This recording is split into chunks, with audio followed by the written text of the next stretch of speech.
everybody, welcome back to another episode of Too Weird Didn't Watch, the show where we make fun of movies that we have not seen, based on nothing but their weird descriptions. I'm Brantley. I'm Albert. This is a halfway decent Squidward there. What was that? Halfway decent Squidward you just did. Oh. This is also Baldy's voice. It's time for everyone's favorite subject. Math. Do you know what I'm referring to, Brantley? Yeah, Baldy's Basic, the video game that's really really okay. spooky. I thought you watched a little bit. Did I say what we do in the show? We talk about movies that we have not seen. Based on nothing but their weird descriptions. I can't remember if I said it already. I'm Brantley. You're I'm out. Albert. Yes. Today we're going to start off with Piranha from 1972. So is this like two piranhas, or is this like a piranha with the powers of a piranha? Oh, Piranha to the power of Piranha? Is that what you're saying? Piranha squared. I'm also picturing like there's just two piranhas.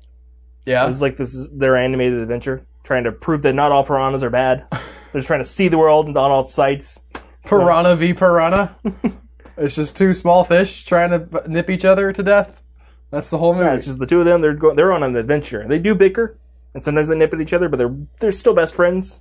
They take it. Listen, and the low point of the story, they do take part in that cow feeding, where they strip every bit of flesh from the cow's bones. But it's a story of redemption. Yes. Anyway, Desperately Seeking Diamonds, which I think sounds like a band name. You know, I can see how there would be diamonds involved, but I wasn't expecting diamonds. Yeah, they're going to deepest, darkest Africa. They got diamonds somewhere. That's not where piranhas are. I don't know if this movie knows about that, really. I'm also... Did they have the same... I have it on good authority. There aren't actually any piranhas in this movie. So piranha's a metaphor? No, it's just a real bad movie. Okay. I picked this movie because a podcast I dearly love, 372 Pages We'll Never Get Back, mentioned it. Connor Listoka brought it up for the guys at Riff Tracks to do. Mm-hmm. And he's like, look, it's funny because it's called Piranha and there's never a piranha in it. And they're like, no one will think this is funny. No, it's genius because they took a piranha and then divided it by another piranha. And now you just have the number one, which is how many movies we have. I've cracked the code. Let's go. Desperately Seeking Diamonds, a band of adventurers discover that life in the wild is not all fun and games. It's mostly not fun and games. But no, welcome to the jungle. We got fun and games. We got everything you want, but you better not take it from me. I don't know the words to that song. Those are the words to that song. I'm looking I for believe the you. by the Okay. way. After traveling throughout the land, not described which land it is, really. Wisconsin. Entirely possible. After traveling throughout the land on motorcycles. Don't take those two. I'm assuming the jungle. Several scenes of birds. They stop at a local pub to drink heavily and absorb the culture. Still think this just takes place in Wisconsin, man. I can't tell. Right, it could be like pub makes me think England or New England, or I guess, or just north from where we are currently. I don't hear the people in America using the word pub very often to describe a place they would go to. As they become engulfed into the culture, they really like cheese and the land. It's beautiful farmland. I don't. What? These guys go to the jungle. Desperately seeking diamonds. I honestly forgot the diamonds until right now. And they've been like, the culture just eats them. Just like at the bar, there's just so much culture. They're like, why did we come here again? The land is so beautiful. We stopped to look at some birds. People. I don't remember what we're doing. This sounds like almost like there's some kind of like effect happening, like magic land that makes you forget why you're there. You just become part of the land and then it feeds off you. That's probably a better movie than this is. Yeah. As they become engulfed by into the culture and the land, they gather the aid of a hunter named Karib. Now it's probably not in Wisconsin anymore. Well, you say that, but I haven't finished the sentence. Oh, okay. They gather the aid of a hunter, Karib, that has not only mastered a bike race. A bike race. One. He won. He mastered it. It was him and his cousin Jeff. And he's faster at pedaling. But also harbors a darker plan. A darker plan than mastering a bike race. I would argue that most plans are darker than the plan to master a bike race. Yeah. There are very few plans that are lighter than that one. Like, going to bed is like... You're like, well, I'm going to become a whimsical to clown and amuse children. And it's like, well, that actually is darker than the bike race thing. Yeah, because that'll scare some people. Clowns Nobody's aren't scared scared, of but people are scared of clowns. There's a difference. Okay, fair enough. When they arrive to their destination, the sight of diamonds turns to dust, as these friends are forced to play prey and predator with an evil that wears a familiar face. No piranhas mentioned. Unless, like that spider movie we did way back when, the hunter that won a race is just piranhas in a suit. They stripped the bone. They stripped the flesh off of the bones of a human. And now they're holding onto it in each other, and they can pull like the muscles. One of them is like comically like pulling all the fingers on the, because obviously they're piranhas, so they're not small enough to individually operate the fingers. Yeah, no, he's wearing gloves, right? So you can't see them. And they have a little speaking spell that's how they can talk, because piranhas can't breathe air. Absolutely, it's very wet in that suit. It's why are you sweating so much? For the it's whole hot movie. Outside.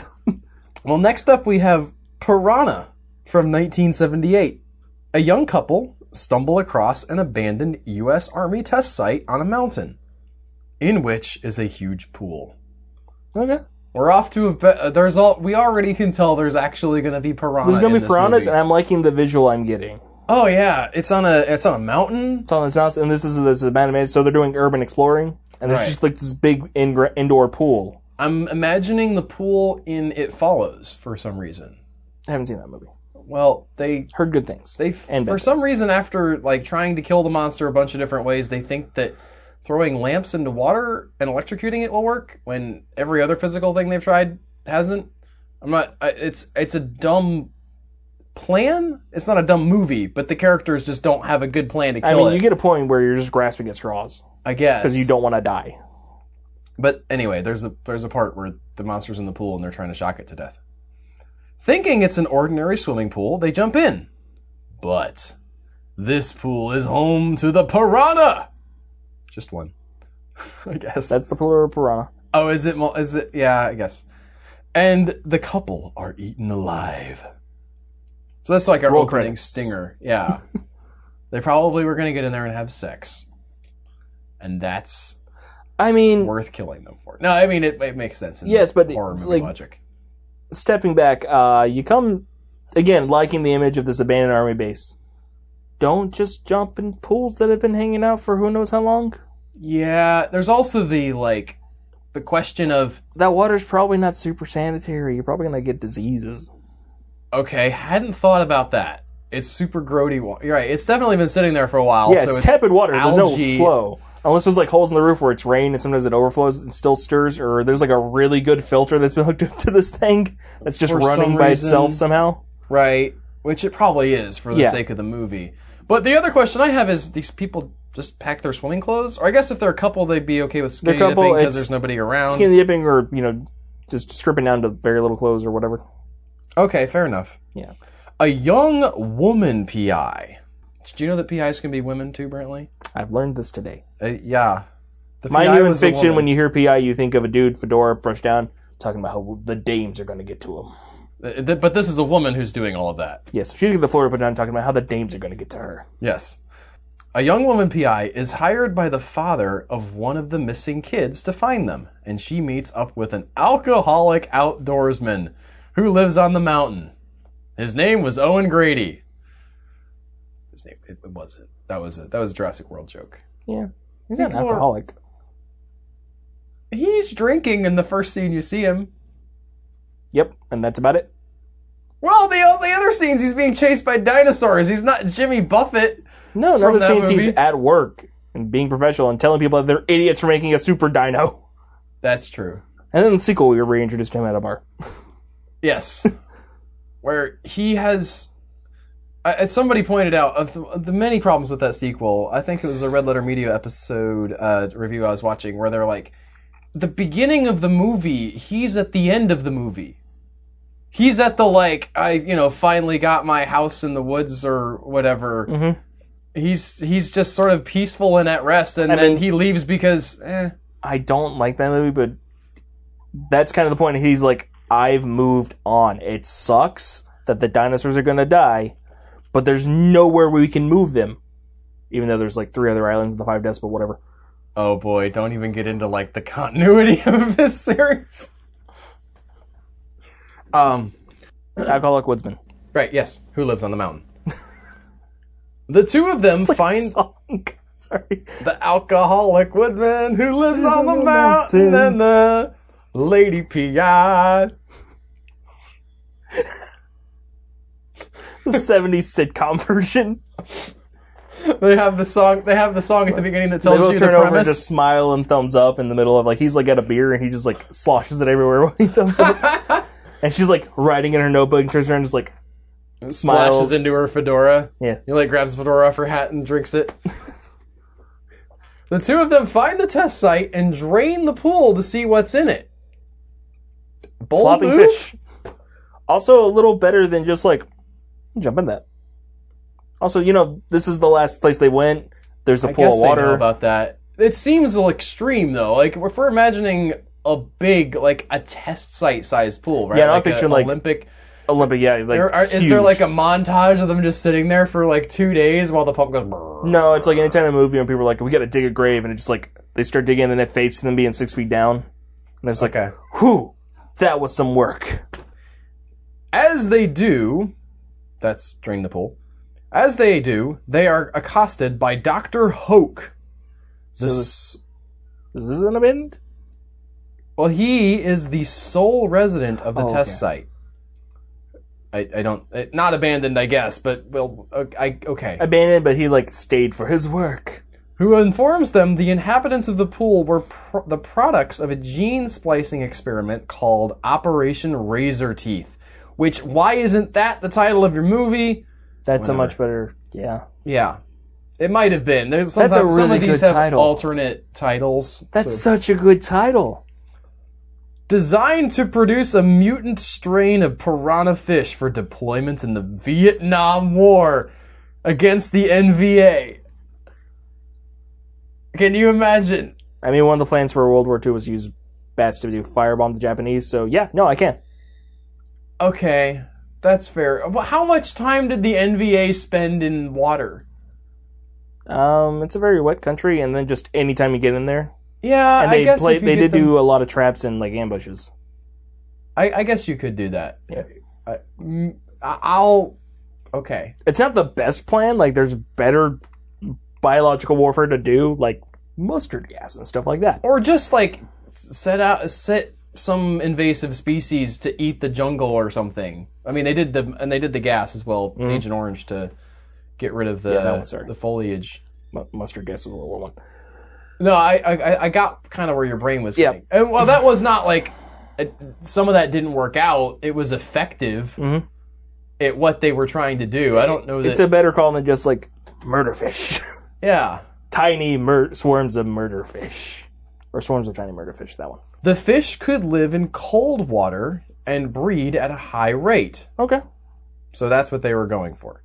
Realizing that a children's summer camp and the Lost River Lake Resort downriver are in the piranha's path, they set out to try to stop it. So it was basically the... When did this movie come out? 1978. Okay. So it's relatively freshly abandoned based on when they wanted to use the piranha. Yeah. So it's not super, super gross water. To be fair, which is not the point of this. It's been more than a year. It's still gross, but that's not the point of this stopping. So that means that the resort and the kids camp are already in place. Yeah. When they put up this thing, that is apparently the water flows into the river, the wastewater, where they're making the murder fish, and it goes there. And they knew this when they built their military camp. Yes. This is called bad planning. Water got to go somewhere. Into a ditch. I mean, I think that the problem is it's going to flow downhill either way. At some point, it's probably just going to flow into the river because the river's there because that's where water flows to when you let it go. This just feels like this was built to have disaster happen. Okay. Which, again, going back to the bats is how that worked, but still. Yeah, they were wanting disaster. They were never planning on draining this pool either. Yeah. This idiot private was like, "Can we find the just drain it?" Which I mean, they didn't know. But no, they didn't know, and it's like they may have gone in there and drowned because something may have happened. Let's drain it to find the bodies, which is smarter than just like let's go jump in and meanwhile, see if they're there. the one doctor who stayed behind to make sure this didn't happen, like he had taken 1 day of vacation. He's been working on a way to it's so boring up euthanize here. the fish. Nobody's invented Audible yet. I've read through all the magazines 3 times. It's been over a year. Nothing's happened. I'm gonna take a trip to the library. What could possibly go wrong? Everything went wrong. This is a great what could go wrong joke in Sonic Boom. And it's Knuckles at the library and he goes, "What could go wrong?" And then he just poses, looks at the guy, looks at the camera, looks at the guy, looks at the camera. See no consequences. Sonic Boom is a very good show. It's great. The Piranha are well ahead of them, and they kill several people on their way downstream. When they try to warn the camp director and resort owner of the danger, they listen and do everything they say immediately. No, I'm sorry. That's not accurate. They are arrested. When did this movie come out again? You just told me. 1978. When did Jaws come out? I forget, but it's definitely... It's close. This is the closest we've ever come. And it's fish. 1975. I think Jaws 2 had come out before this movie did. So it doesn't work for our timeline of all marriages in these movies are the same mayor. Found the one outlier. Oh, no, he took a break or something. That's definitely what's going on. Although, interestingly, there's 2 of them, right? So there's the camp director and the resort owner. Neither one of these guys wants to see any of their stuff shut down. They're like his brothers. Yes. It's just a family trait.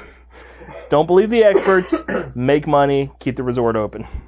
Thanks to the woman's ingenuity, they escape custody. Apparently that's all it takes is a woman's ingenuity. I mean, she's a PI, so she knows her way around. Because that's how that works. And race down to the camp in a police car to warn them. See... I get that you probably didn't have a car on you, it was probably impounded, but you're adding a lot of time to your sentence. Yeah, well... I get that, lives are at stake. The Piranha have already struck, and there are others who want to keep the danger of the Piranha a secret. So, I guess the military guys are coming in like, you can't tell anybody about our genetically altered Piranha. It's kind of illegal. Yeah, it's top secret, so let them eat those kids, I guess. And then go on to live in the lake forever and get the secret. They probably have, we're gonna, poison the lake, which will kill, all that area. There's probably some environmental twist to this. Yeah. And then, The 70s is probably accurate. And then their plan explains, there was some kind of chemical leak caused by blah, blah, blah, and it caused horrific scarring to the children. And melted them down to the boat. So sad. Well, finally we have Piranha 2, The Spawning, from 1981. In a Caribbean island, a couple is found dead inside a sunken ship. So, I guess pretty recently. Because, really, you're underwater for, more than 2 or 3 days. I just pictured they found, bones, and there's, a couple found dead. Technically, yes. It's 2 people, and they weren't there was a finger bone over there, and there's a skull, and you're not wrong. The scuba diving instructor of I want to do a news segment called Technically Correct now. The scuba diving instructor of the local resort, Ann Kimbrough, breaks in the morgue with her acquaintance, Tyler Sherman, and finds that the bodies have been eaten in many parts. They were in the ocean! Yeah, This is not... Unless they literally went down and they were eaten in many parts within minutes. Literal minutes. You saw the boat sink and then you brought up a skull. Then it's a shock. The ocean is full of bitey things. That's right. That's what I was saying earlier. It's like the fact that they found them at all is a miracle. Yes. It should just be like bones with barnacles on them. I don't know exactly how fast it happens, but, you know, fish are hungry. Mm-hmm. And they're already dead, so, you know, little fish are going to take advantage of what they can get. Circle of life. I wish it was cooler to do more sky burials. I would go for that if it was like a culturally acceptable thing in our country. I'm not sure what sky burial is. It's a thing where they like hack you apart and then leave you for carrion birds to come and take your pieces away. Okay. So I think like your bones are usually left, or some part of them. Like I think there's some piece of you that's sort of ritually preserved, maybe, but generally, like most of your stuff is just sort of allowed to decay and be carried away by natural predators. I like the better than the whole preservative thing we do. I mean, that's fine too, I guess. Yeah, I'm not a fan with how we preserve our bodies at all. Okay. I don't have like a strong opinion. I just think it would be nice if there was more options. Well, you can do it. People just... I don't know if you legally can. I think there's like, you have to make sure that body's like a funeral director would have to be on board with it, and there's a lot of laws. I'll find a guy. Don't worry, I'll get you chopped up when you die. Well, that's the other thing is, like, it might be legal, but maybe my wife would not be cool with it. I don't want my kids being like, why is Daddy being eaten by carrion birds? And, like, I didn't do a good job explaining it to them, so everybody's just hopefully distraught. they're adults when you die, but, you know. Well, grandkids then, or whatever. Okay, that's fine. Like, why is Grandpa being eaten by a buzzard? It's a big concept to explain. Everybody would really have to be on board with it for it to be cool. They have one night... Oh, sorry. They have one night stand. Not a one night stand, just one night stand. And Tyler tells her that he is a biochemist that have developed a specimen of genetically modified piranha capable of flying to be the ultimate weapon. Okay, wait, hang on. Capable of flying. I skipped over that too hard. Go for it. We'll come to that. Yes. I need to back up because we talked about sky burials for a little bit. What is their relationship again prior to the nightstand that they find on Craigslist? Okay, so I'll reread this sentence. Anne Kimbrough breaks in the morgue with her acquaintance, Tyler Sherman. Okay. So just coincidentally, they've been thinking about it? She's a diver. She found this ship, right? Or she works the place. No, she broke into the morgue. I don't know why. I don't know who found the bodies. It doesn't seem to be her. I don't know how she found out about them. As far as we know from this description, she just thought it'd be a good time to break in to the morgue. Maybe people don't die a lot on this island. Yeah, she doesn't have like a description. She's not a PI. You can tell because she's a lady. Oh wait, no. I think ladies can be PIs now. Yeah, we learned this. I forgot. But she's not one. Okay. Doesn't seem to be. So they break into the morgue for reasons. And he's an acquaintance who she decides to take on this crime. Who she then decides to have sex with. That's what I'm saying. Who then decides to tell her, by the way, I'm a biochemist. I feel like this was like his idea. Like they knew each other, and he's just like, "You want to go break into the morgue?" Somehow, hopefully, a little more like subtly. Like she's just like, "You heard this?" But he's like, "Yeah, I wonder what they look like." And he's just like, "Please fall for it, please fall for it, please fall for it," just staring at her. Right? It's like, "We could break in." That's a great idea. So they break in. I just don't. Is she necrophiliac? Like I don't not fully there. I mean, just into the joke. I do think she's suspicious. She's looking for something on these bodies. No, I'm just. Yeah, no, okay, that yes, but I cannot parse the disconnect between we saw the dead bodies that got chewed on. Let's get in the covers. Look, they're in a movie, and they're both attractive people. I don't know what they didn't say that. I don't know what they look like. They're in a movie, and our rule is that if it doesn't say it, we assume they're butt ugly. Okay, that's fair. Hair lips on both these. Those faces are mushing. Yeah. And then, like, is he so, like, guilt-driven by the sex he just had with this necrophiliac lady that he's like... Or he's like, well, I guess things are going pretty well. Maybe I should tell her something about myself so this could happen again. Although they do... Like, the fact that they call it out as a one-night stand, like, how do you know? Like, it's not until you haven't had another one, right? I mean, one-night stands, you intend to never see the person again. They're acquaintances. They know each other prior to this. Right, they broke into a morgue together. It seems like the That's writer a separate bond. might not know what a one-night stand is.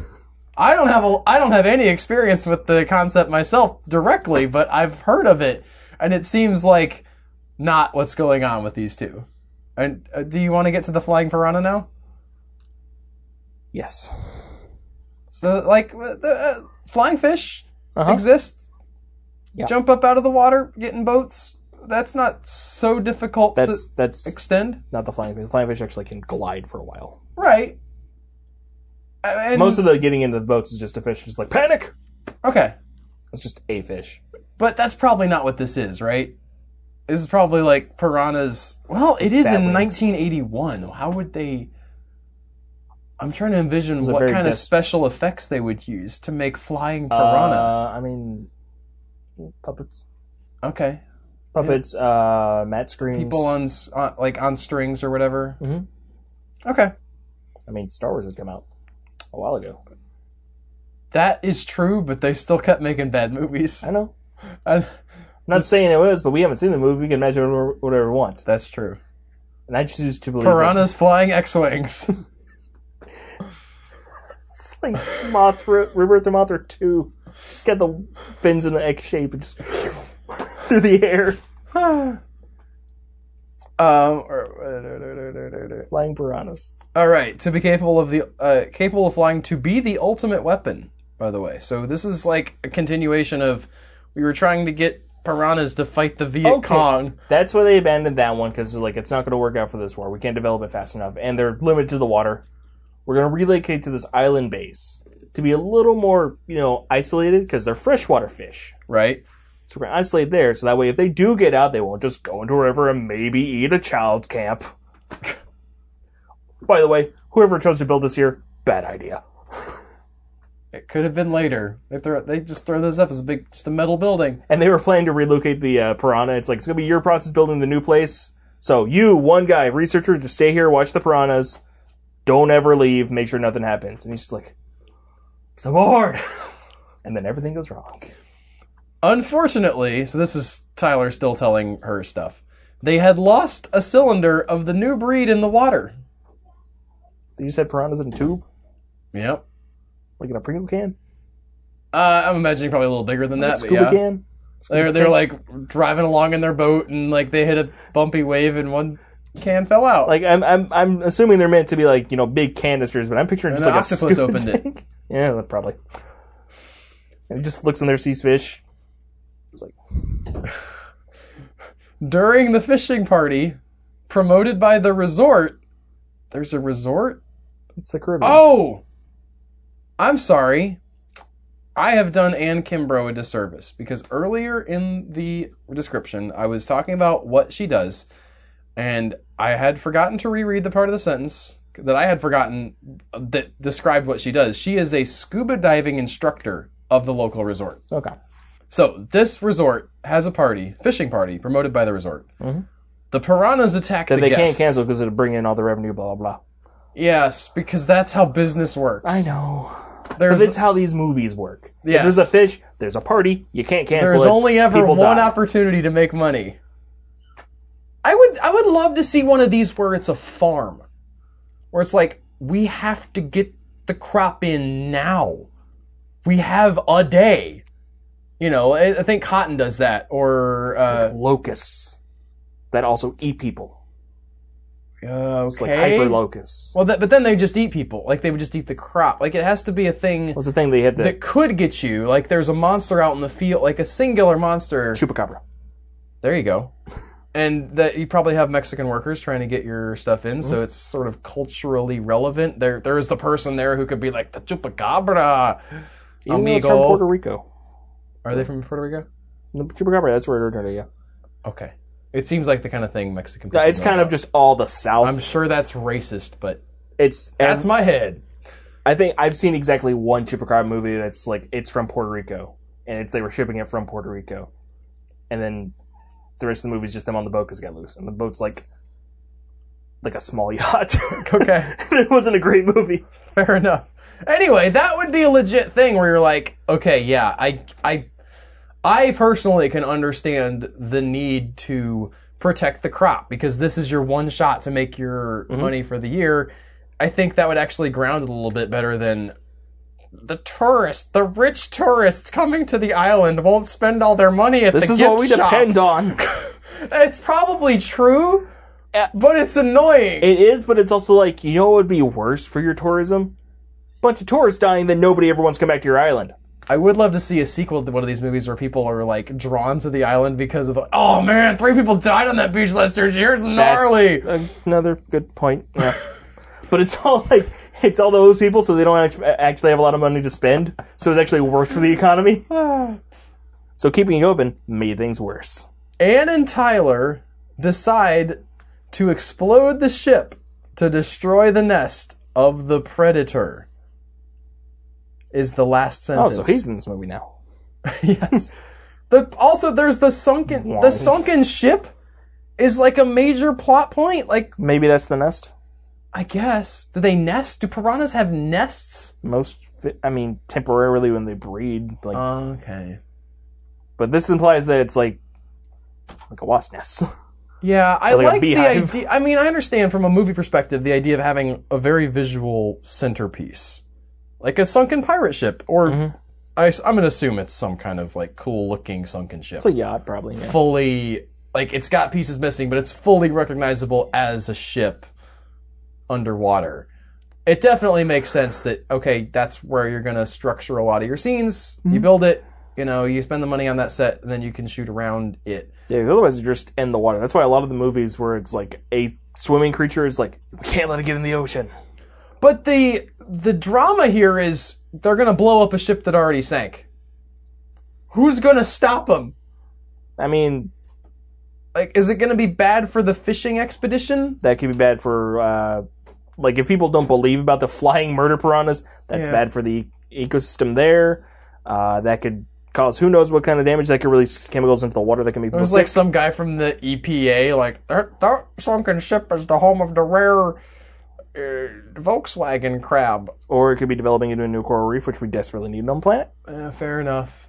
I would love it if, there's one just, overly specific thing that nobody's heard of. Well, right, that sort of, hey, we actually, in other circumstances it would be a good idea to do this, but no, actually. Flying murder piranhas? But everybody who writes these movies is like, but we must save the environment. So they never have that conflict, because you don't want to make the environmental guys look bad. Yep. You've thought of a lot of good ideas for movies that are not this movie, apparently. Yeah. My favorite one is the Harvest one. I don't know what to do with that. But I like it. I like the Chupacabra at Harvest, everybody's desperate to get the harvest in, but I think it would work better as a homesteader. Yeah, even setting it back in the day. Like the 1800s, yeah. Right. Early 1800s. Or mid. We're not going to make that movie, though. Because we don't make movies. Nope. Ideas are free from us, just... Yeah, we'd love it if you told us that you made it though, so we can watch it and hate it. Or we won't watch it, and then we'll make fun of the movie that spawned from our idea, and then we'll go full meta, and then the podcast will stop. Then we can review the Lords of the Dinosaurs, or Dinosaur Lords. We just got that book. We're going to read it together, not together, at the same. Goodbye. We'll turn the page together. Have a good day, guys.